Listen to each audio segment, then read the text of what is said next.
तरफ मैं मौजूद हूँ ग्राम सभा अनौर में, जहाँ मेरे साथ प्रधान के रूप में रमेश चंद्र गौतम जी मौजूद है। साथ ही साथ प्रधान प्रतिनिधि जी, आपका पूरा परिचय? प्रभात कुमार गौतम। प्रभात कुमार गौतम जी भी मौजूद है। मैं इनसे जानना चाहूंगी कि अभी तक इन्होंने 4 साल में अपने ग्राम सभा में क्या क्या विकास कार्यों को अंजाम दिया और आने वाले 1 साल के लिए क्या रूपरेखा तैयार की ताकि इस ग्राम सभा का काया पलट सके। आपका हमारे चैनल में बहुत बहुत स्वागत है। धन्यवाद। आपका भी हमारे चैनल में बहुत बहुत स्वागत है।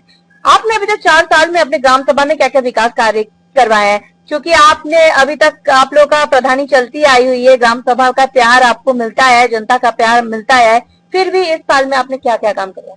हमने इंटरलॉकिंग बनवाया है लगभग 4 किलोमीटर और नाली बनवाया है, शौचालय बनवाए हैं और ग्राम पंचायत में जितने भी मतलब आरआरसी सेंटर एसडीएम के तहत जो भी आवश्यकता कूड़ा घर इत्यादि जो है, हमने ग्राम पंचायत को के विकास के लिए हर ढंग से जो है कदम उठाया है। आवास और शौचालय कितने आवंटित हुए हैं? लगभग आवास हमने 100 प्लस 100 प्लस करवाए हैं, शौचालय 100 प्लस जो है हम दिए हैं और जो भी आवश्यक है ग्रामवासियों को वो सब हम कार्य कर रहे हैं।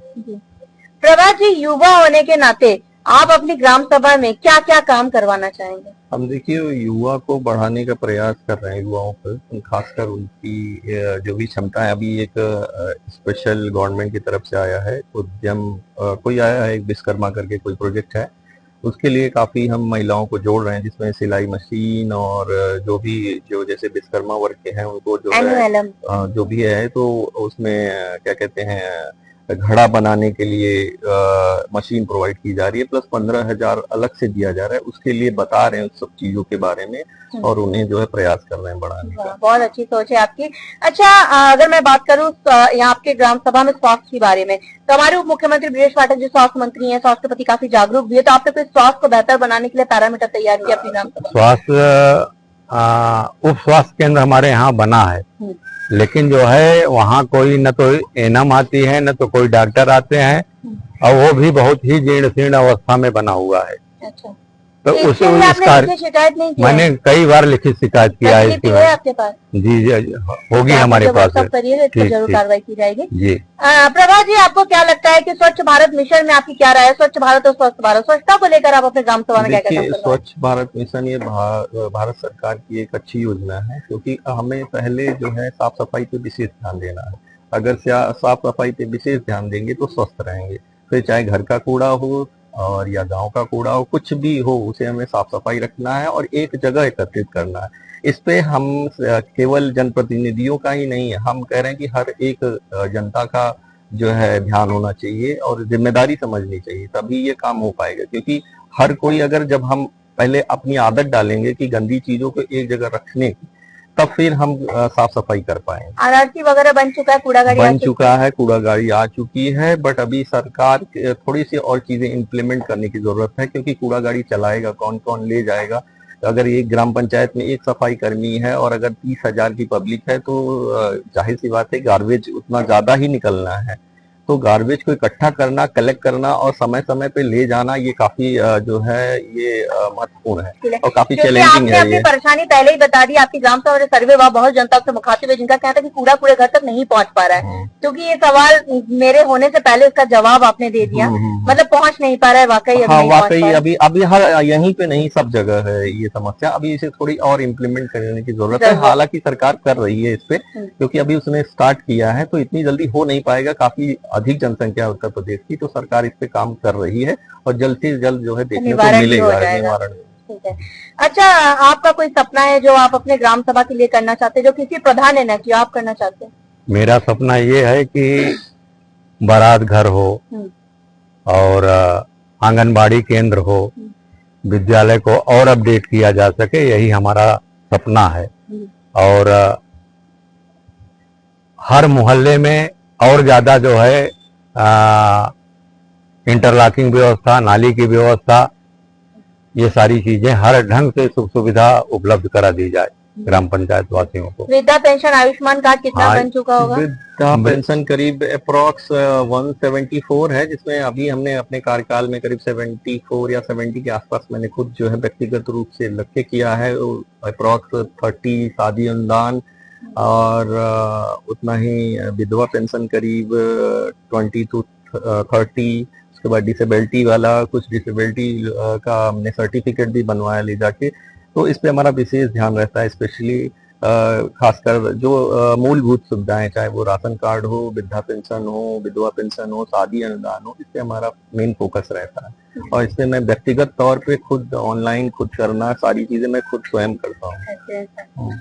अच्छा, एक चीज और है, जो जल मिशन कार्यक्रम चल रहा है, सरकार की योजना तो बहुत अच्छी है, लेकिन बहुत से प्रधान नाखुश मिले हैं। पूरे उत्तर प्रदेश में हम लोग का काम चल रहा था, बहुत नाखुश मिले। उनका कहना है कि रास्तों को खोद दिया गया है, फिर प्रधान को लोग बोल रहे हैं कि रास्ते खराब है। इस पर आपका क्या कहना है? जल जीवन मिशन पूरी ढंग से फ्लॉप है, हमारे यहाँ भी बना है, लेकिन 1-2 दिन भी नहीं चल पाया है। पूरी पाइपलाइन भ्रष्ट हो चुकी है, इससे मैं बहुत दुखी हूँ। हमने कई बार जो है रीता बहुगुणा जोशी के माध्यम से, कई बार जो है एक्सीएन और चीफ इंजीनियर को लेटर जो है भिजवाया है, लेकिन आज तक कोई कार्रवाई नहीं की गई उस पर, जिससे मैं बहुत दुखी हूँ। यहाँ पे 2 प्रोजेक्ट है। एक बहुत पहले पुरानी सरकारों में महात्मा गांधी को जलधार समथिंग ऐसे करके था, वो भी अभी पीछे प्रोजेक्ट है, वो भी फ्लॉप है। और जल जीवन मिशन जो अभी लेटेस्ट में बना है, वो भी पूरी तरीके से फ्लॉप है और करीब मुझे लगता है कि काफी जगह नहीं चल रहा है। अब इसका क्या कारण है, कैसे नहीं चल रहा है वो।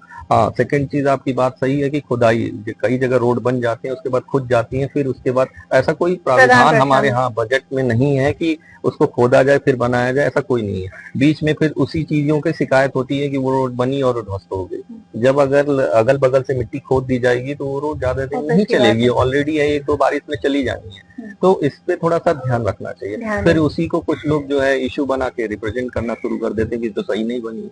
तो मेन मुद्दे तो ध्यान नहीं देते कि सड़क की खुदाई हो गई है, या देखिए जब तक जनता स्वयं जिम्मेदार नहीं होगी, जागरूक नहीं होगी, जब हम ये कहेंगे कि स्ट्रीट लाइट जल रही है हमको उसे स्विच ऑफ करना चाहिए सुबह, तब तक ये कोई जनप्रतिनिधि, मैं नहीं, कोई भी XYZ, वो हर जनप्रतिनिधि नहीं कर पाएगा। तो इसके लिए सबसे प्रथम ये है, ये रिक्वेस्ट है जनता से कि वो पहले जो है इन सब चीजों के लिए आगे बढ़े, उनको करना चाहिए। हम पहले ये आदत डालें इन सब चीजों की कि ये चीज हमारी है, सरकार ने अगर हमको दी है तो ये हमारी है, हमको यूज करनी है। तो पहले ये रिक्वेस्ट है जनता से।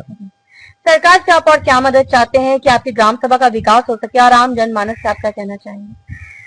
सरकार से हमारा ये रिक्वेस्ट है कि जो 40% कटौती काट रही है, वो जो है ग्राम पंचायत को ऐड करे और ज्यादा से ज्यादा जो है वित्तीय अधिकार दे, जिससे ग्राम का जो है हर संभव विकास हो सके।